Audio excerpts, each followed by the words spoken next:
Kajwang, you are a member of the committee. Yes, I am. And whatever Speaker, you wanted to do, you should have I don't want to speak to the substance of the issues that are before us, because to do so, I would be a judge in my own cause. But, Mr. Speaker, this is the first time. Mr. Speaker, I'm trying to get your attention on this. I want to explore a constitutional issue. My minority leader, if you could just allow me to get the ear of the Speaker.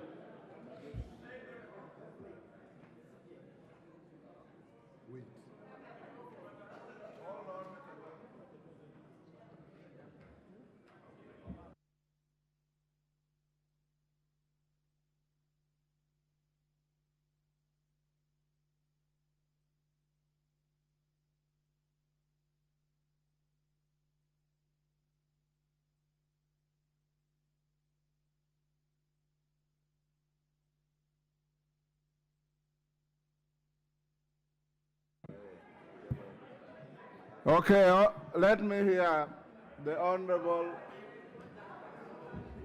TJ Kajwang. Mr. Speaker, I rise to speak for, yes, just 1 minute, for the development of jurisprudence, custom and tradition in this House.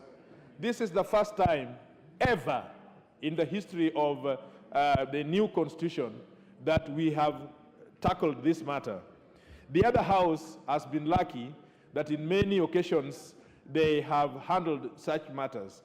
And so it is important, Mr. Speaker, that you go in history as setting a precedent, the legal foundation by which many and others, and you know, Mr. Speaker, it is this House that can impeach or can call the President to question. It is this House that can call emergency or can declare war in this country. And so, Mr. Speaker, I just think that this gives you an opportunity to put the law in such a manner that everybody will have the foundation. Mr. Speaker, you see, a report has been given to you. You have looked at that report. Actually, the words you have used, you have scanned that report. In law, you have perused that report, and you have approved it. But the report has not been given to the members here. The members do not have an opportunity to go to room 8 to read that report, even if that report would die here. But to suggest that the members would accept a report one way or the other without applying their cognitive abilities to it, either to understand that the issues were unsubstantiated or not, would be to deny this House its own conscience and to take away its power to debate. Mr. Speaker, I urge you, Mr. Speaker, that you create a room by which as many members as possible may be able to comment on such issues, even if it is going to, even if it was going to die here, but give an opportunity for people. Honorable TJ Kajwang, I have no doubt that you've been listening to me, and I know you are a very brilliant, distinguished learned junior. I have said, and you remember what Senior Counsel Tienda Molo raised and pointed out. Under the Constitution, and the President we are setting is observance of the Constitution and our standing orders. Under the Constitution, when the report comes back to the House and it says allegations are unsubstantiated, the matter ends there. Even the idea of reading the report becomes an academic exercise. Anybody who wants to read that report is available in the table office. You can pick it and read it. The converse is that if the report had found the allegations substantiated, then the Speaker would have been obligated to set another day for the House to sit. And you will then, as a plenary, debate the report and vote on it. At that stage, then anybody will peruse the report, will mark the report, will underline the report, will critique the report, will do anything with the report and convince the House that the report is right or wrong, and that decision will be made by a vote by the whole House. In the absence of the latter, then the idea of members reading the report remains academic. The Speaker cannot stop you from later looking for the report and reading it. The Speaker cannot stop you from going out there and commenting on the report, but the chips will lie where they fell on the floor of this House. So I'll now go back to where I started, and the first member I'll call to make a comment is one Julius Meli. Yes, Okello, what is it? Yes, Okello. What is I thank you. Order, let's listen to Member Fonyando. I thank you very much, Honorable Speaker. Honorable Speaker, I would want to borrow your mind on this. A clear reading of that Article 159 in its entirety, together, Article 152 in its entirety, yeah, particularly Sub-Article 9, read together with our Standing Order number 66, Honorable Speaker, I do believe that the drafters of these two laws, both the Standing Orders and the Constitution, envisaged a position of unanimity on a matter. Honorable Speaker, in a situation where there is division, there is a minority view, there is no unanimous decision arrived at, Honorable Speaker, that was not envisaged when this was being written, Honorable Speaker. So how do we, as a House, proceed, therefore, in the absence of a unanimous decision? Does it therefore subject it once again to members of Parliament to be heard? Because again, you know, on retrospect, Honorable Speaker, it is 150 members against 7. Take your seat. 150 against 7, You've made Speaker. your point. Honorable Okello, you are a seasoned member, and you should appreciate what our standing orders say. The report that has been tabled here is from a committee of 11. 7 have signed and substantiated. 4 have penned a dissenting opinion. From our standing orders, the committee cannot bring to the House 2 reports. It is 1 report with a dissenting opinion. It remains 1 report. 2, there is no provision in the standing orders or in the Constitution that requires that such a report must carry total unanimity. It only talks of majority members of the committee. And that's what is before us, Honorable Okello. So you are trying to borrow my wisdom. I think I've discharged it to you. Yes, Wanjala. Wanjala, what is your point of order? And mention the standing order that you are relying on. That's what every member has been doing. Yeah, Mr. Speaker, I know you are biased against me, and I'm not talking. Mr. Speaker, what is standing order are you relying on? I don't want to indulge in the issue of what the report is all about. But the standing order 159 that allows this motion to come in. Mr. Speaker, I have been in this House and you have been in this House. This exercise, Mr. Speaker, is very expensive for a member of Parliament to bring these kind of motions, Mr. Speaker. And Mr. Speaker, I watched them on the TV. Which standing order did you say? 159? It has no relevance to what you are saying whatsoever. So take your seat. Yes, Sunguli? Order, honorable members. Order, honorable Wanjala.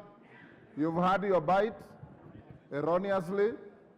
The standing order you are talking about has absolutely nothing to do with what you are saying. At all, at all. Yes, Sunguli?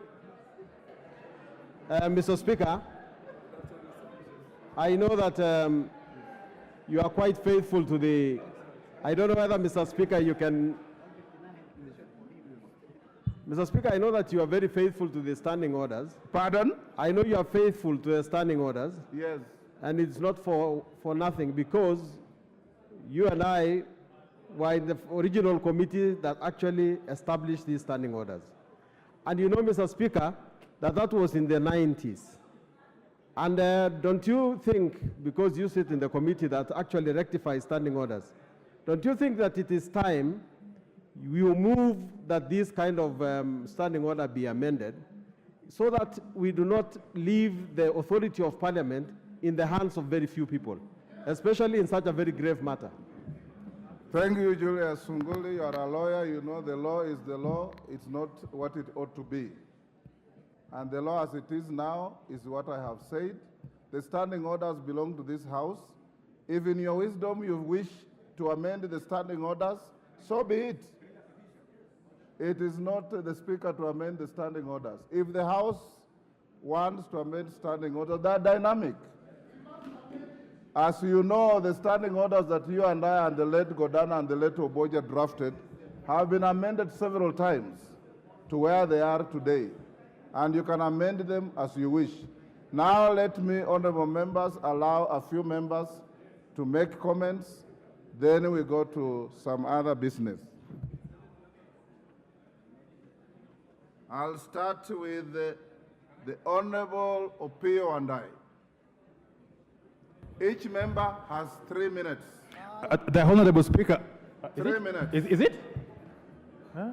I thought we agreed 10 minutes. Majority and minority, I'll give you 5 each. Each member 3 minutes. Yes, sir. Honorable Speaker, I think we should be a little bit more patient on this matter, Honorable Speaker, because this is a very, very important matter. Honorable Speaker, this is the first time this House, since 2010, is dealing with a motion for the impeachment of a cabinet secretary. It is the first time we are dealing with such a situation, Honorable Speaker. And therefore, I want to plead with you that you give us a little bit more time. Honorable Speaker, I want to start from where Honorable Kelo left, very, very quickly. Honorable Speaker, I don't think it was the intention of the framers of our Constitution, 2010, that a decision of this House would be countermanded by a group of 7 people. Honorable Speaker, when we took a vote on this matter last Thursday, a whole 149 members of this House voted overwhelmingly to impeach Cabinet Secretary Muthiga Linturi. It was not the intention, I submit, of the framers of the Constitution when they enacted Article 152, Sub-Article 9, read together with Standing Order 66(7), Honorable Speaker. Honorable Speaker, and I'm sure you know, you can teach us better. There is a danger in this idea of literally interpreting the law. I'm sure you know better than me of the Berryman case of 1946. Honorable Speaker, a purposive interpretation of the law would actually lead us to the conclusion that the decision of that select committee should have been subjected to validation of the whole House. Having said that, Honorable Speaker, there's a higher moral responsibility, Honorable Speaker, on the part of the Cabinet Secretary, and indeed on the part of the appointing authority, following the overwhelming decision of this House last Thursday, in a vote of 149 against 36, I don't think this matter should have even gone up to the select committee stage. In more decent democracies, the moment this House voted 149 against 36 to send Mr. Linturi home, the decent thing he should have done was to resign. Failure to resign, we would have expected the appointing authority to sack him, Honorable Speaker. Those two have not happened. Honorable Speaker, we are now back here today. We are back here today to continue from where we left last Thursday. Honorable Speaker, I want to persuade my colleague members not to give up, regardless of what the minority of 7 members have decided. Honorable Speaker, against all the available evidence, the minority of 7 members who have decided to let the Cabinet Secretary scot-free, this House must remain firm. This House must remain firm and assert its authority. Honorable Speaker, I dare say that following the vote of last Thursday of 149 against 36, this House will be in its rightful place to resolve not to have any dealings with the Cabinet Secretary, Mithika Linturi. Honorable Speaker, this House has got the sovereign power on behalf of the people of this country to decide not to recognize Mithika Linturi as a Cabinet Secretary in this government. Honorable Speaker, regardless and despite the resolution of the minority of 7, Honorable Speaker, the minority of 7 have actually brought this House to shame, if I may say so. You have brought the authority of this House into disrepute. They have actually made us become a laughingstock in the eyes of the public. And therefore, to remedy that anomaly, Honorable Speaker, I would be actually right. I would be in order to persuade this House to decline, to refuse to recognize Mithika Linturi as Cabinet Secretary from now going forward, and to continue to urge the appointing authority, who is the President, to take the most logical step and sack this Cabinet Secretary, if only to save this country from the kind of ridicule it has been subjected to. With those preliminary remarks, Honorable Speaker, I reject and I oppose. Thank you.